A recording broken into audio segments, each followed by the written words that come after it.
Hello everyone, welcome to my kitchen. તો મિત્રો, આજે હું તમારી સાથે શેર કરવાની છું વરિયાળી તકમરિયાનું શરબતની રેસીપી। તો આ શરબત પીવાની ખૂબ જ મજા આવે તેવું છે અને વરિયાળી અને તકમરિયા આપણા શરીરને ખૂબ જ ઠંડક આપે છે અને ફાયદાકારક પણ છે। ઉનાળાની સિઝનમાં આપણને લૂ પણ નથી લાગતી આ શરબત પીવાથી। આ શરબત નાના બાળકોથી લઈ અને મોટા વ્યક્તિઓને પણ પીવાની મજા આવે તેવું એકદમ ટેસ્ટી અને ઠંડુ ઠંડુ આપણું આ શરબત છે। તો મિત્રો, આ રેસીપી એન્ડ સુધી જરૂરથી જોજો, સ્કીપ બિલકુલ પણ નહીં કરતા। તો મિત્રો, મારી ચેનલમાં હજી સુધી તમે નવા હોય તો મારી ચેનલને લાઈક કરજો, શેર કરજો, સબસ્ક્રાઈબ કરજો અને મારા આવા જ નવા વિડીયોને જોવા માટે બેલ આઇકોન બટનને પ્રેસ કરજો, જેથી કરીને તમને મારા નવા વિડીયોની નોટિફિકેશન સૌથી પહેલાં મળે। તો ચાલો બનાવવાનું સ્ટાર્ટ કરીએ।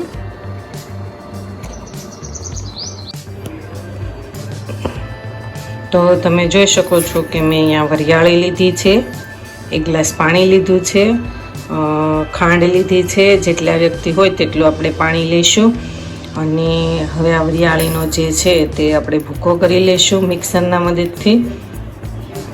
તો તમે જોઈ શકો છો કે મેં અહીંયા વરિયાળીનો મિક્સરના મદદથી ભૂકો કરી લીધો છે। પાણી એડ કરીશું, જેટલા વ્યક્તિ હોય તેટલું પાણી એડ કરીશું।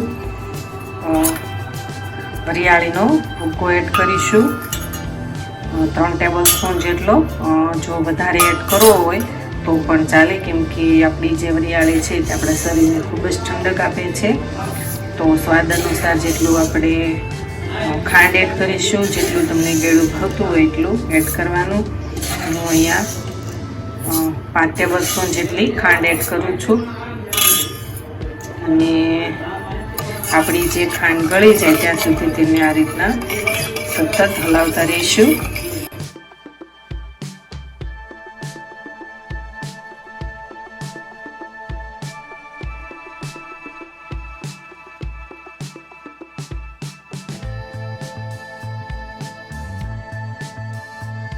તો તમે જોઈ શકો છો કે આપણી વરિયાળીમાં ખાંડ પણ ગળી ગઈ છે અને આપણું વરિયાળીનું શરબત છે તે એકદમ સરસ રેડી થઈ ગયું છે। તો બીજું એક બાઉલ લેશું અને તેમાં ગળણીના મદદથી જે આપણે શરબત બનાવેલું છે તે ગાળી લેશું।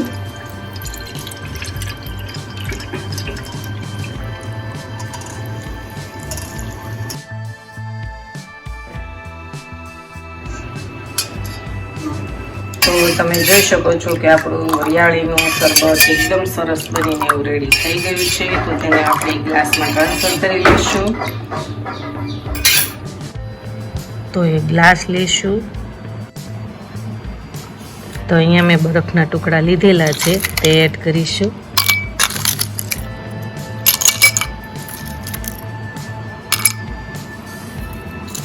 અને અહીંયા મેં તકમરિયા લીધેલા છે, તેને મેં પલાળી દીધા હતા અને 1 કલાક જેટલા આપણે પલાળી દેવાના છે એને। તો એકદમ સરસ આપણા જે તકમરિયા છે તે પલળી ગયા છે।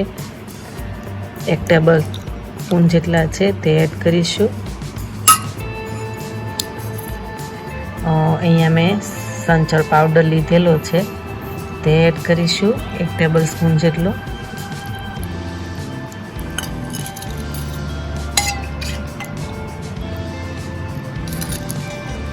તો હવે આપણું જે વરિયાળીનું શરબત છે તે એડ કરીશું।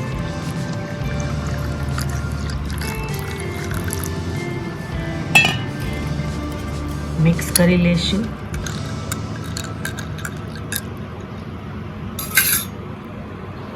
તો મિત્રો, તમે જોઈ શકો છો કે આપણું વરિયાળીનું શરબત એકદમ સરસ બનીને એવું રેડી થઈ ગયું છે। તો મિત્રો, આ રેસીપી ઘરે બનાવવાની જરૂર ટ્રાય કરજો।